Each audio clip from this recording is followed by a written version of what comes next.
finished maybe about 52 minutes, but it was still in the baggage area, and it was the baggage area that was straight down from the finish line.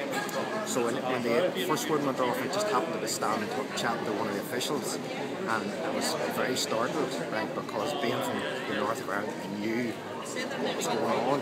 He says to me, listen, no, that's only a generator that has exploded. That happened a couple of years back, and literally seconds later the second one went off, and I was watching the smoke. He says, listen, that's not generators, that's bombs.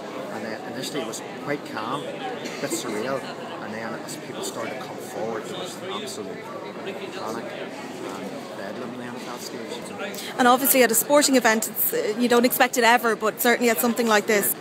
It's even now, almost 48 hours later, I just simply cannot get my head around it. Can't get my head around it. Especially something in most sports there's rivalry, but in running it's like a bond, and especially with Boston, the oldest marathon in the world, you have to qualify to get into it, so it's a privilege to be there in that.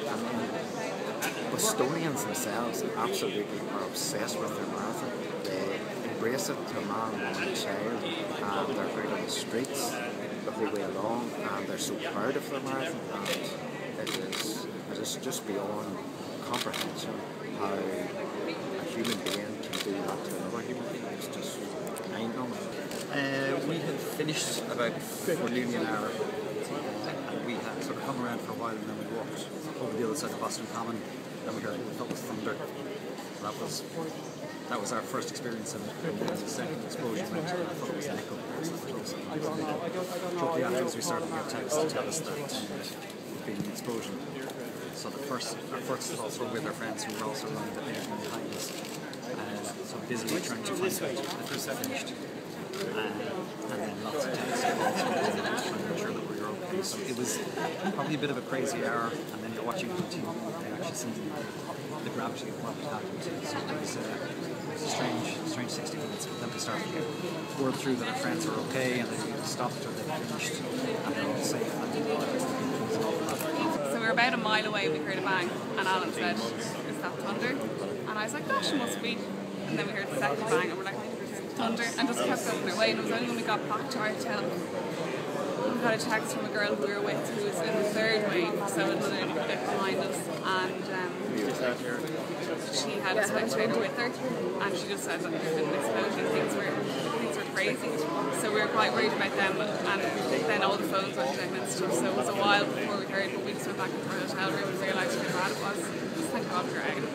What was that hour or so like afterwards, I suppose? It was just kind of incredulous, beyond all comprehension. It's like I kept saying, it must have been a gas explosion in one of the shops, because it's a shop in the street, and I didn't even cross my mind that it could have been something so serious. It's just beyond comprehension.